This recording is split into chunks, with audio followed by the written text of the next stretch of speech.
Америкийн нэгдсэн улс Катар улсад НАТОгийн 5 дугаар заалттай ижил аюулгүй байдлын баталгаа олгожээ. Израилийн зэвсэг хүчин газын зурус тусламж хүргэхээр явж байсан хөлөг онгоцыг зогсоож зорчигчдыг баривчилсан байна. Nvidia компани зах зээлийн үнэлгээнд 4.5 их найд $1 давсан анхны компани болжээ. Орон төргөө зочтой Цэнгэр телевизийн гадаад мэдээний хөтөлбөр та бүхэнд шууд хүрч байна. Бид олон улсад болж байгаа онцлог үйл явдлуудаас танил өргөнө.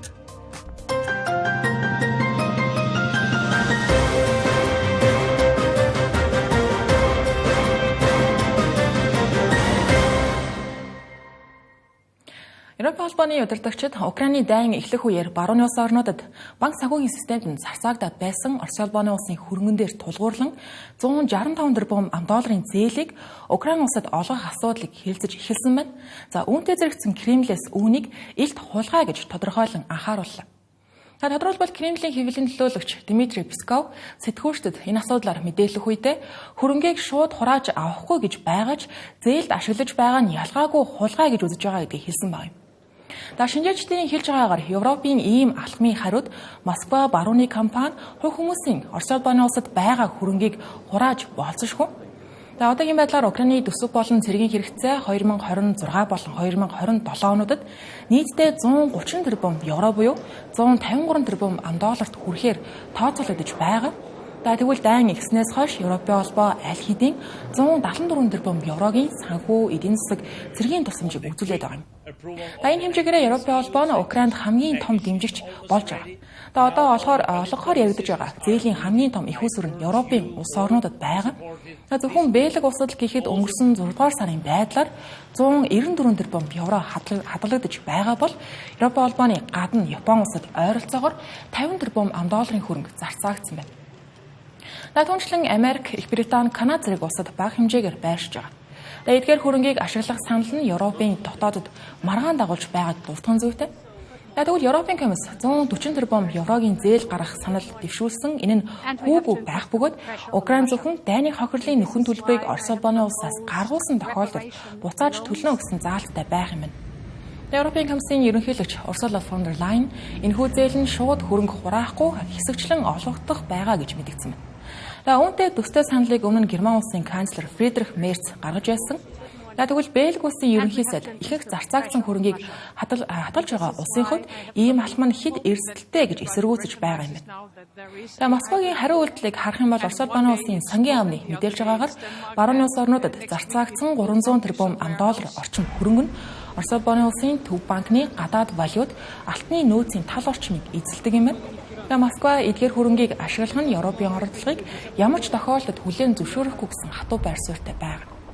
Мэдээллийн ихэнд дурдсанчлан шинжээчдийн үзэж байгаагаар Москва дараах алхмуудыг хийж болцсошгүй. Тухайлбал барууны компани хувь хүмүүсийн Орост олсон орлогыг тусгай дансанд байршуулж зөвхөн засгийн газрын зөвшөөрлөөр гаргах боломжтой болгох. Эсвэл хөрөнгө хураалт хэлбэр буюу барууны компанийн хувьцаа үйл хөдлөх хөрөнгийг шууд хурааж зарж борлуулж магадгүй. Эсвэл одоогийн байдлаар аль хэдийн Carlsberg зэрэг Европын томоохон компани үйл ажиллагааг Орос улбооны улсад аль хэдийн хураан авч эхэлсэн байна. Эсвэл шууд хариу арга хэмжээ авах хэлбэр буюу Европын зээлийг дэмжсэн улс орнуудын хөрөнгийг түрүүн хугацаанд хүчингүй болгох эсвэл хурааж магадгүй. Орос улбооны улсын ерөнхийлөгч Владимир Путин өмнө нь Европын иймэрхүү алхам олон улсын санхүүгийн зарчмыг эдэж дэлхийн эдийн засагт асар их хор хохирол авчирна гэж анхааруулж байсан удаатай. Өнөөдөр Америкийн нэгдсэн улсын ерөнхийлөгч Дональд Трамп Катар улсад тун онцгой тодруулах юм бол НАТОгийн 5 дугаар зүйлтэй төстэй аюулгүй байдлын баталгааг олгосон байна. Ерөнхийлөгч Дональд Трампын гарын үсэг зурсан зарлагт Америкийн нэгдсэн улс Катарын нутаг дэвсгэр бүрэн эрхт байдал, стратегийн дэд бүтцэд чиглэсэн альвай хаалтлагыг Америкийн өөрийнх нь инх тайван аюулгүй байдалд замнал хийсэн алхмаа гэж үзнэ гэж мэдэгдсэн байна. Ийм халдлага гарсан тохиолдолд Америкийн нэгдсэн улс дипломат, эдийн засгийн болон шаардлагатай тохиолдолд цэргийн хариу арга хэмжээ авч Америкийн нэгдсэн улс болон Катар улсын ашиг сонирхлыг хамгаалж бүс нутагт инх тайван доктортой байдлыг сэргээх болно гэж тус зарлагт тусгасан байна. Энэ өөрөө НАТОгийн 5 дугаар зүйлтэй тун төстэй хиллэг агуулж байгаа. Тухайлбал НАТОд гишүүн орн руу халдах юм бол бүх гишүүн рүү халдсан гэж үзэж цэргийн хүч хүртэл ашиглах, хамгаалах үүрэгтэй байдаг. Катар НАТОд гишүүн бишжилээ Дональд Трампын энэхүү шийдвэр нь Катарыг бараг НАТОтой адил статустай болгож байгаа хэрэг. 2022 онд өмнөх ерөнхийлөгч Жо Байдены засагарга Катар улсыг НАТОгийн гадуурх гол холбоотон улсаа гэж нэрлэж байсан удаа бий. Тэгвэл энэ удаад Дональд Трампын энэхүү зарлиг нь үүнийг нэг шат ахиулж Катарыг халахад өртөх юм бол Америк нэгдсэн улсын аюулгүй байдалд занал хийлж байгаатай адилтгаж үзэж байна гэсэн үг. Гэхдээ энэ нөрөө Сенатын баталсан олон улсын гэрээ бол биш. Зөвхөн ерөнхийлөгчийн гүйцэтгэх зарилгаар хэрэгжиж байгаа учраас ирээдүйн Америк нэгдсэн улсын ерөнхийлөгч нар заавал дагаж мөрдөх албагүй байна. Америк нэгдсэн улсын үндсэн хуулиар олон улсын гэрээ байгуулах хэрэг зөвхөн Сенатад хараалагддаг. Тэгвэл Дональд Трамп үүнийг дангаараа хийж байгаа нь хууль эрхцэн хүрээнд маргаан дагуулж байгаа юм. Өмнө жисэн Дональд Трамп Конгрессийн оролцоогүйгээр томоохон шийдвэрүүд гаргаж байсан. Ялангуяа тарифын асуудлуудыг ийм арга хэрэглэж байсан гэдэг. Энэхүү баталгаа нь геополитикийн зөрчил маргаан ихтэй бүс нутагтай холбогдож байгаа гэдэг нь удаах нэгэн эрсдэл. Тоолох юм бол саяхан Израиль Дохад Хамасын удирдагчдыг онилж зохилт өгсөн бол 3 сарын өмнө Иран Катар руу дайралт хийж байсан. Катар нөрөө байнгын бүс нутгийн мөргөлдөөнд татагддаг улсаа гэж хэлж байна.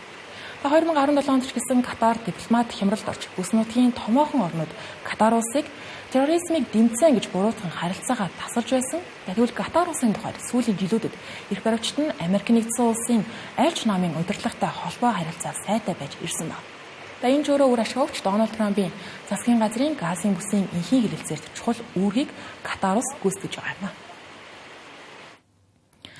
Израиль улсын тэнгисийн цэргийн хүчин Газын зурагт тусламж хүргэхээр явж байсан Global Summit Flotilla гэх нэртэй хөдөлгөөний хэд хэдэн хөлөг онгоцыг хяналтандаа авч хөлөг дээр байсан хүмүүсийг саатуулсан байна. Флотын бүрэлдэхүүнд 40 гаруй иргэний зайв 500 орчим олон улсын идэвхтэн сайн нурынхан багтсан байсан. Үүнээс өнөөдөр 13 завинд баригдсан байна. Үлдсэн завууд одоо хүртэл Газын зурагсыг чиглэн явж байгаа гэх мэдээлэл хараахан саатуулагдаж амжаагүй байна гэсэн. Флотын зохион байгуулагчдын мэдээлснээр Израилийн тэнгисийн цэрэг Газын эргээс 79 милийн зайд буюу 130 км-ийн зайд хөлгүүдэд халдаж холбоог дасалж дохиог саатуулсан юм. Тэр даруйда завуудыг барьж дээр нь байсан идэвхтнүүдийг Израиль улс руу авч явсан байна. Флотын төлөөлөгч Саиф Абукешны хэлж байгаагаар саатуулагдсан зайд дээр 37 улсын 201 хүн байсан гэж байна. Тодорхойлох юм бол Испаниас 30, Италиас 22, Туркээс 21, Малайзаас 12 хүн оролцсон байна. Мөн олон нийтийн захин сүлжээгээр тарсан бичлэгт Швед улсын уур амьсгалын алдартай идэвхтэн Грета Тунберг Израилийн цэргүүдийн дунд завин дээр сууж байгаа нь харагдаж байна. Энэхүү ажиллагаа нь олон улсын анхаарал татаж Ром, Буэнос Айрес, Стамбул зэрэг хотод эсэргүүцсэн жагсаалыг үдүүлсэн байна. Тэдгээр жагсагчид идэвхтнүүдийг яаралтай суллахыг шаардаж байгаа. Израилийн байр суурийн тухайд энэхүү флотыг Израилийн газар нутагт халдаж тэнгисийн хоргийг зөрчиж байна гэж буруутгаж байна. Харин идэвхтнүүд үүнийг олон улсын хуульд нийцэхгүй хүний эрхийн зөрчилтэй гэж шүүмжилж байгаа. Өмнөх явдлуудыг сануулах юм бол Израиль 2007 оноос хойш Хамас бүлэглэл Газын зурагт эрх мэдлээ тогтоосон цагаас хойш тасралтгүй хориг тогтоож ирсэн. Газын зурагын оршин суугчид үүний улмаас хоол хүнс эмнэлгийн тусламж ахуйн хэрэгцээний бараа зэргийг оруулахдаа заавал Израилийн хяналт хязгаарлалтыг давах хэрэгтэй болдог. Израилийн нэгдсэн үндэсний байгууллага дахь элчин сайд Дэни Дан тэдгээр идэвхтнүүдийг Йом Кипурын баярын дараа гаргана гэж мэдэгдэж байна. Гэхдээ энэ баяраас болж Израилийн шүүх хорих байгууллагууд түр хаагдсан үйл ажиллагаа зогссон байгаа учраас тэдгээр саатуулагдсан идэвхтнүүд тун тодорхой бус нөхцөлд байгаа талаар флотын зохион байгуулагчид мэдээлж байгаа юм. Гэхдээ Израилийн тэнгисийн хүчин иймэрхүү байдлаар Газын зурагс руу явж байгаа хүмүүсийг баривчилж байгаа нь анхны тохиолдол биш. Тухайлх юм бол Израиль 2010 оноос хойш флотуудыг хүчээр саатуулж ирсэн байдаг. Тухайлх юм бол 2010 оны Мави Мамарагийн хэргийг энд дурдж болно. Тухайн үед Туркийн хөлөг онгоцон дээр Израилийн цэрэг халдаж 10 идэвхтэн амиа алдаж байсан удаатай. Энэхүү явдал нь өөрөө Израиль болон Туркийн харилцаанд томоохон хямралыг авчирч олон улсын түвшинд ширүүн шүүмжил дагуулж байсан. Үүний дараа 2011-с 2018 онд жижиг хэмжээний хэд хэдэн флот саатуулагдаж, идэвхтнүүд баривчлагдаж, зарим нь хүчирхийлэлд өртсөн гэдэг. Харин хамгийн сүүлд 2024-с 2025 оны хооронд Газын зурагын мөргөлдөөнтэй холбоотойгоор дахин активистууд Израилийн засгийн газрыг эсэргүүцэж байгаа гэдгийг илэрхийлэн ийхүү Газын зурагыг зорж энэ явцдаа баривчлагдах болоод байна. Одоогийн Global Summit Flotilla гэх нэртэй энэхүү флот нь 2025 оны 8 дугаар сард Испани, Италиас хөдөлж Грек, Тунисаар дамжин газар дундын тэнгисийг гаталж байгаа. За эхэндээ 50 гаруй зав 44 улсын төлөөлөгчд байсан бол одоо 40 гаруй зав үлдээд. За идэвхнүүд хүнсний болон эмнэлгийн тусламжийг ачин явж байгаа. За тэд Газад далайн замаар хүмүүлийн коридорыг нэг зорилготой гэгдэж байгаа юм. За Израилийн эрхүү ажиллагаанд дэлхийн улс орнууд хүчтэй эсэргүүцэл илэрхийлж байна. Тухайлбал Малайз улсын ерөнхий сайдын зүгээс Израилийг зэвсэггүй энгийн иргэдийн эсрэг хүч хэрэглэсэн гэж буруутгаж. Колумбусын ерөнхийлөгч Густаво Петро Израилийн дипломатуудыг эх орноос хөөж чөлөөт худалдааны гэрээг цуцалснаа зарлаж ерөнхий сайд Биньямин Нетаньяхуг гэмт хэрэгтэй гэж хүртэл нэрлэж байгаа юм. Түүнчлэн Венесуэл улсын эрх баригчид Израилийн хоргийг Израиль улсыг геноцид үйлдэж өсөглөн зэвсэг болон ашиглаж байна гэж буруутгаж байна.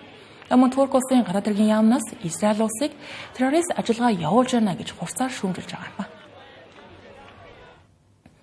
Өргөжлөл технологийн салбарт онцлог үйл явдлууд байна. Америк нэгдсэн улсын чип үйлдвэрлэгч Nvidia компани хувьцаа дахин дээд амжилтаа эвдэж зах зээлийн үнэлгээнд 4.5 их $1 давсан байна.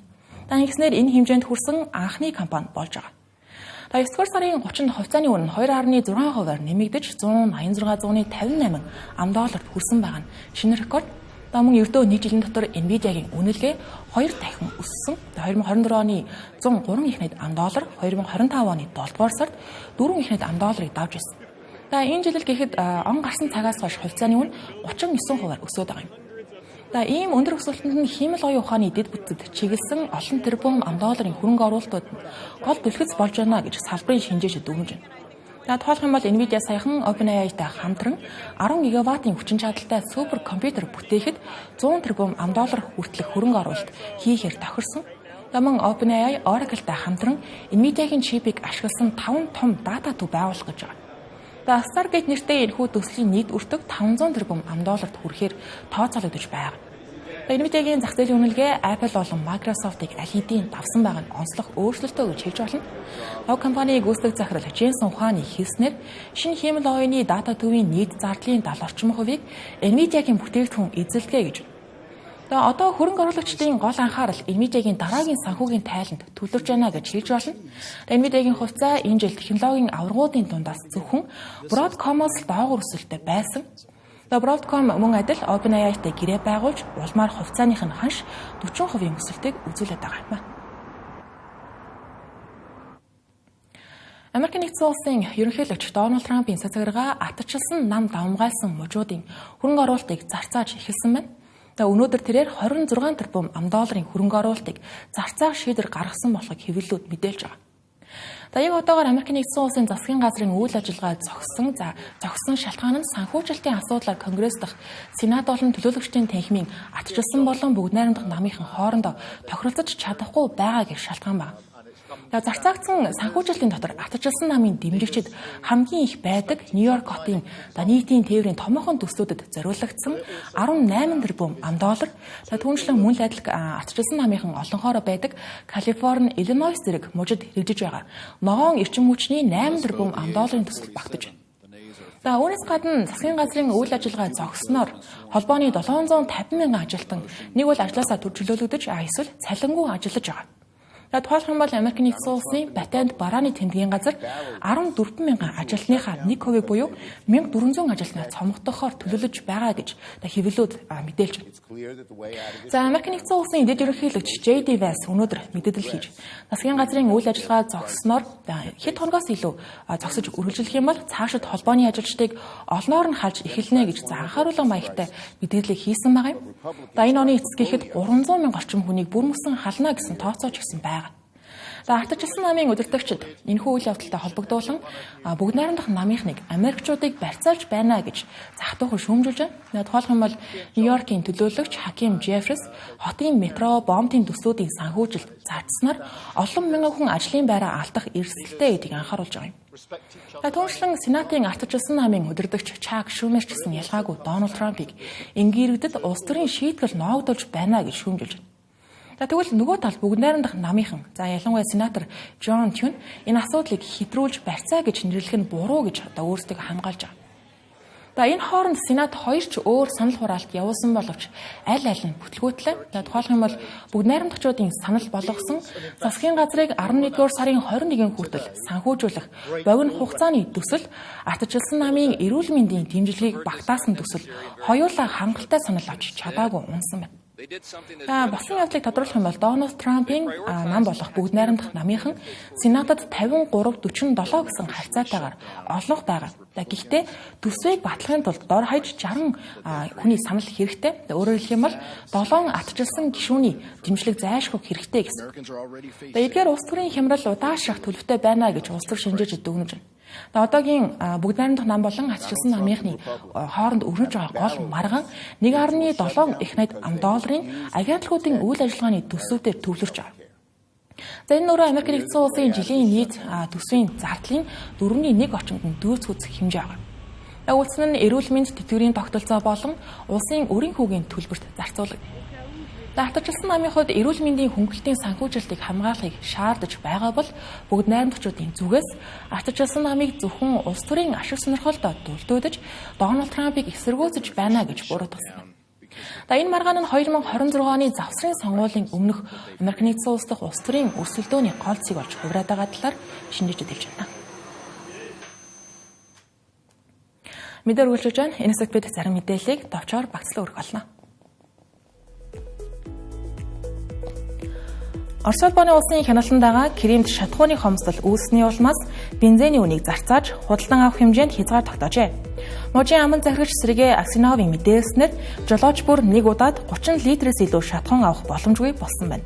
Мөн дизель болон бензиний үнэнд 30 хоногийн үнийн хязгаар тогтоож байгаа ажээ. Үүнтэй зэрэгцэн Орос улбаны улс бензиний зарим экспортыг төр зогсоож дизель түвшний худалдаанд хязгаарлалт хийхээр бэлтгэж байгаа гэлээ.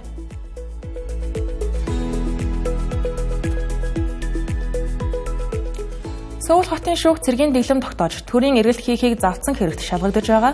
Ерөнхийлөгч асан Юн Сукёлийн батлан даалтаар суллагдах хүсэлтээс татгалзжээ. Тэрээр 9-р сарын 19-нд эрүүл мэндийн шалтгаанаар батлан даалтаар суллагдах хүсэлт гаргасан ч шүүх нотлох баримтыг устгах магадлал өндөр гэж үзсэн байна. Юн Сукёлийн өмгөөлөгчд уг шүүхийн шийдвэр нь түүний шүүх хуралд оролцох болон өөрийгөө хамгаалах боломжийг хязгаарлаж байна гэж үзэж байгаа гэлээ.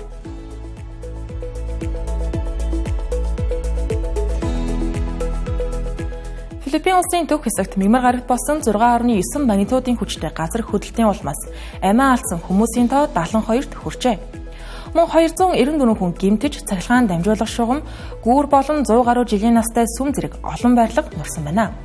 Энэхүү үйл явдал нь 2013 онд Бохол арал дээр 7.2 магнитудын хүчтэй газар хөдлөл болж 222 хүний амь үргэснээс хойших хамгийн олон хүний амьд хүрсэн гамшиг болж байна.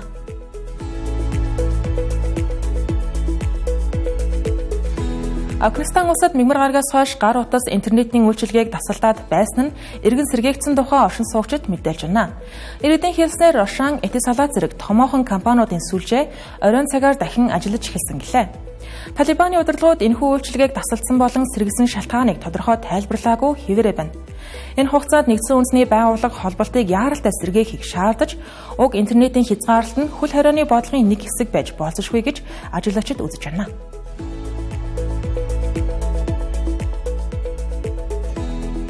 Бид олон улсад болж байгаа онцлог үйл явдлуудаас та бүхэнд таймлаг хүргэлээ.